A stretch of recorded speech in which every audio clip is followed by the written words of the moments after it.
जरवारन पो YouTube channel में खुश आमदीद। प्यारे प्यारे साथियों, कैसे हैं आप सब। प्यारे साथियों, इस वीडियो में हम आपसे पूछेंगे इंतहाई दिलचस्प और मालूमाती सवालात और पहेलियाँ। जवाब देने के लिए है 5 सेकंड का टाइम। तो चलें आज की इंटरेस्टिंग वीडियो शुरू करते हैं।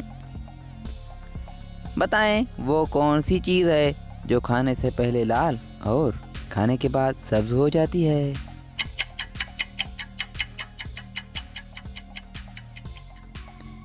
जवाब पान। अगला सवाल है कि वो कौन सी चीज़ है जो एक ही वक्त में घर के अंदर भी होती है और घर के बाहर भी।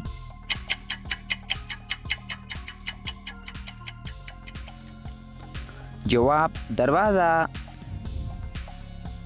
साथियों, इंटरेस्टिंग सवाल है कि बिल्ली के जिस्म में कितनी हड्डियां होती हैं।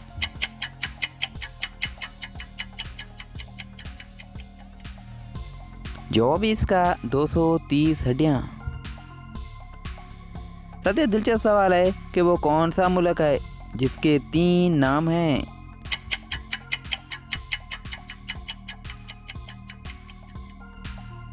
जवाब इंडिया, भारत, हिंदुस्तान। क्या आप जानते हैं कि कितने सेब दरख्त पर ही उगते हैं।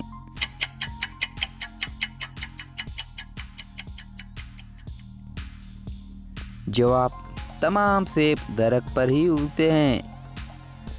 प्यारे प्यारे साथियों, आपने कितने सवालात के दुरुस्त जवाब दिए हैं कमेंट में ज़रूर बताइएगा और मज़ीद इसी तरह की वीडियो हासिल करने के लिए चैनल को सब्सक्राइब करें। अल्लाह हाफिज़।